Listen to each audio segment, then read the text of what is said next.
Hello, today we are going to share on the readings of the 32nd Sunday.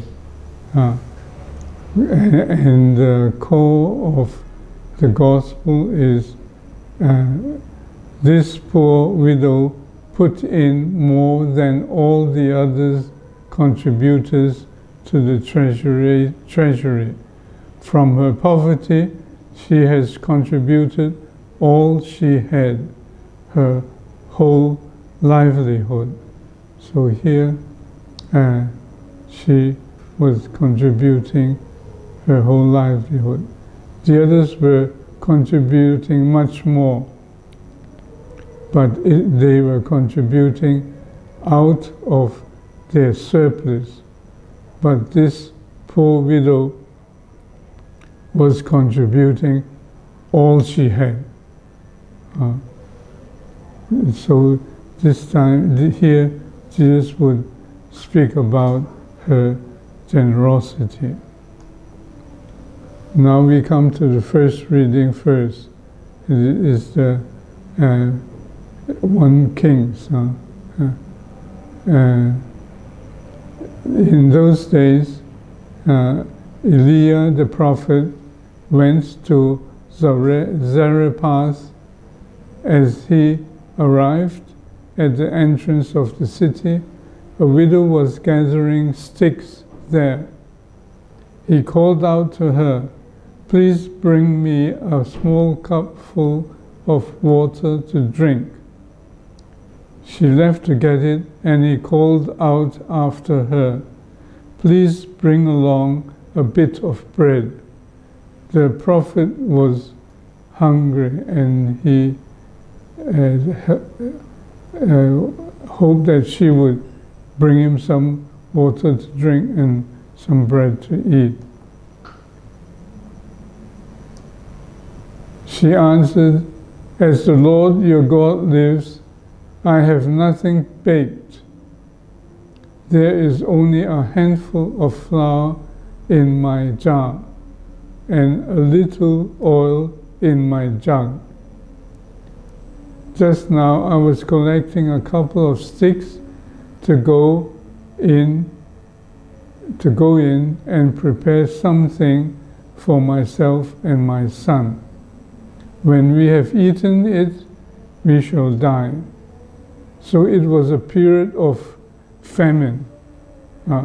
And during this famine, they could not get things to eat.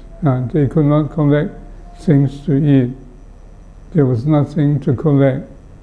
And she just had a little flour, a little oil, and she was preparing to cook it and eat it, and then they would not have anything to eat anymore, and they would just starve to death. And Elijah said to her, "Do not be afraid. Go and do as you propose. But first make me a little cake and bring it to me. Then you can prepare something for yourself and your son." So the prophet still wanted something to eat, but that she could also prepare something for herself and her son. And why did the prophet say, "Do not be afraid"? For the Lord, the God of Israel, says, "The jar of flour shall not go empty, nor the jug of oil run dry, until the day when the Lord sends rain upon the earth."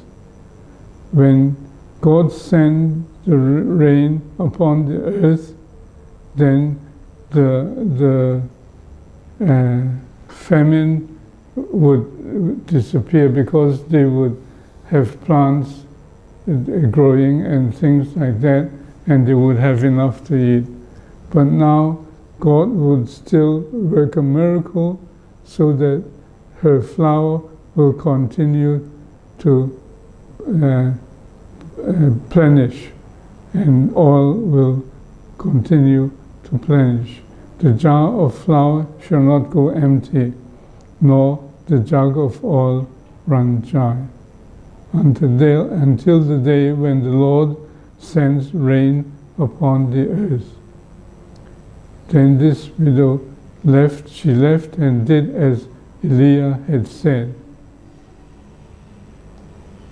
She was able to eat for a year, and he and her son as well. The jar of flour did not go empty, nor the jug of oil run dry, as the Lord had foretold through Elijah. So this was an example of the miracle of God preventing them from starvation. Okay. Now we come to the second reading of Hebrews. The apostle said,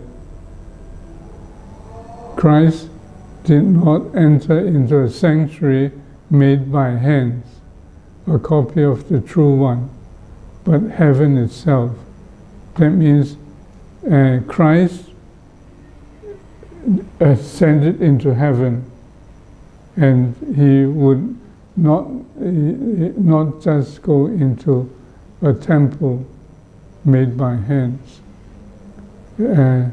So Christ entered into heaven that he might now appear before God on our behalf. Not that he might offer himself repeatedly, as the high priest enters each year into the sanctuary with blood that is not his own. So the high priest would enter the temple, the sanctuary, and offer up blood, but not his own blood, but blood of the lamb or something like that. But Christ was offering himself and his own blood, and he was living from heaven now. And if that were not so, he would have had to suffer repeatedly from the foundation of the world. So Jesus was like that, not just like any high priest, and had to offer sacrifice repeatedly. Jesus just had to offer himself once and for all, and continue to care for us, save us. But now, once for all, that means Christ has appeared at the end of ages to take away sin by his sacrifice, his own sacrifice. Just as it is appointed that human beings die once, and after this the judgment, so also Christ offered once to take away the sins of many. He will appear a second time, not to take away sin, but to bring salvation to those who eagerly await him. So the apostle was telling his community about Christ, the high priest, at a different level than ordinary high priests. And the offering was the offering of himself, once and for all, for our salvation. Now we come to the Gospel of Mark. In the course of his teaching, Jesus said to the crowds, "Beware of the scribes who like to go around in long robes and accept greetings in the marketplaces, seats of honor in synagogues, and places of honor at banquets.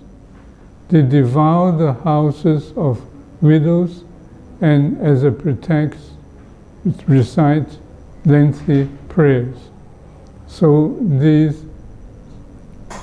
Jesus told the crowds to beware of scribes because they were just showing off,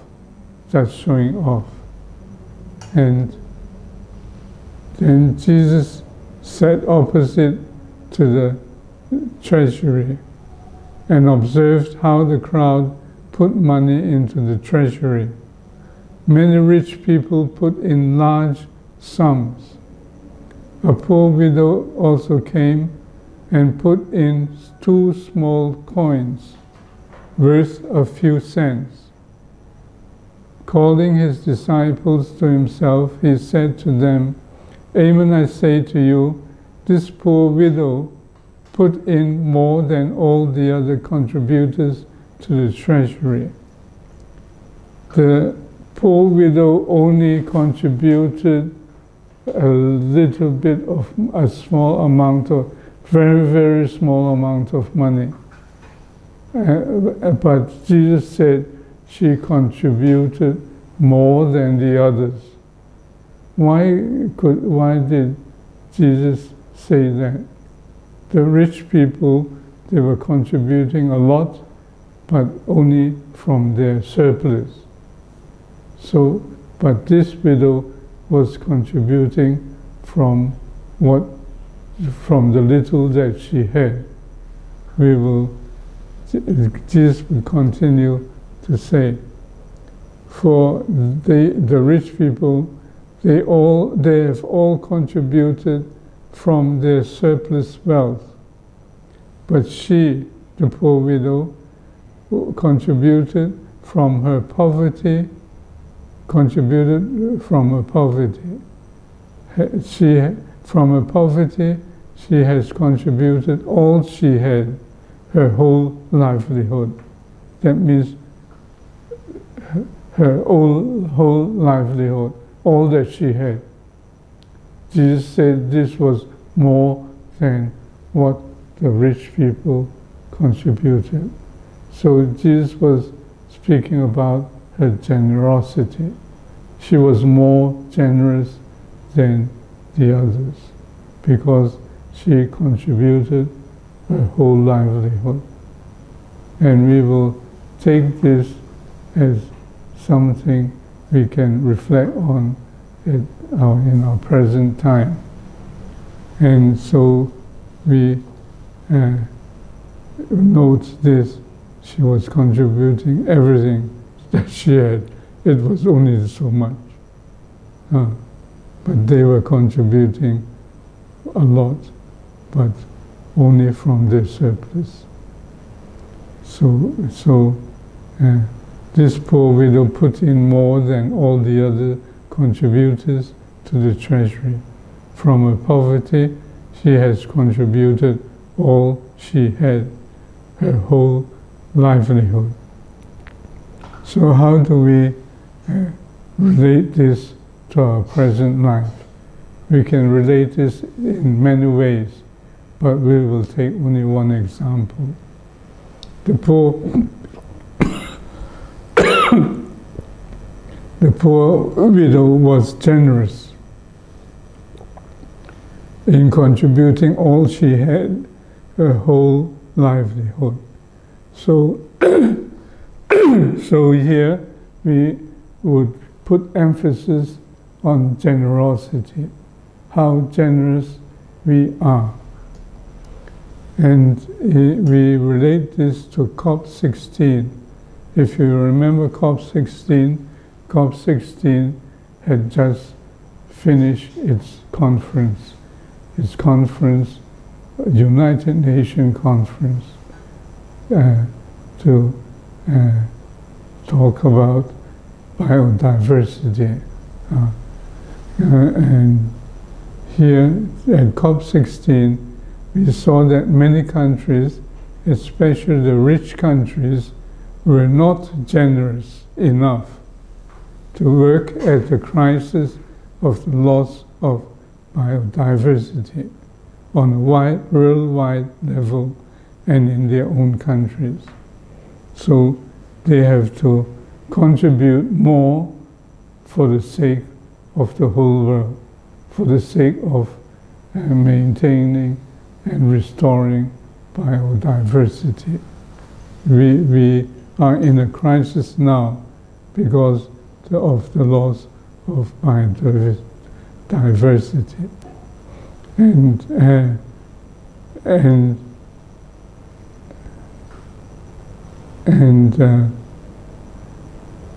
the crisis of the loss of biodiversity on the worldwide level and in their own countries.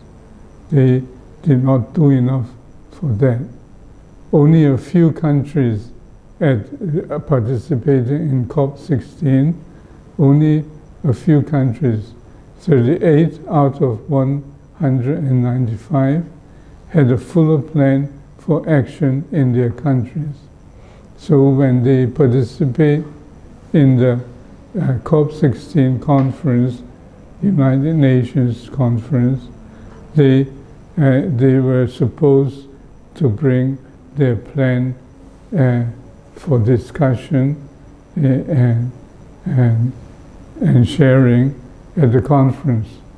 But only 38 countries had a fuller plan for their own country, a fuller plan for action in their own countries.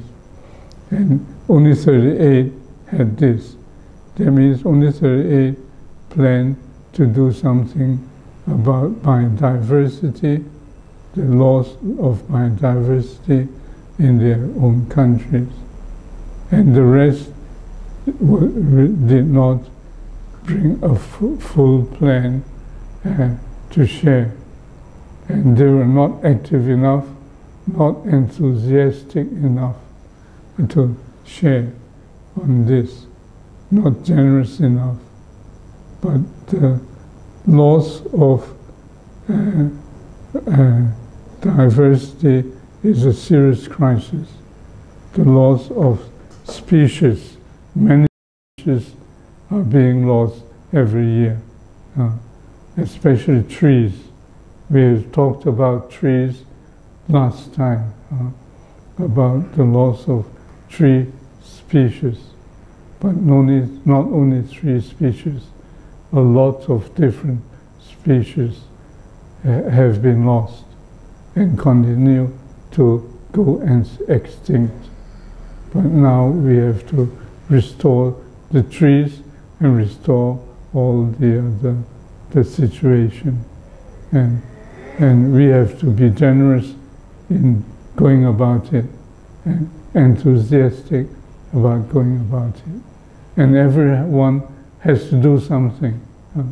No matter you are rich or poor, we must all do something. The church, all the countries must do something. We must remember that. Okay? God bless.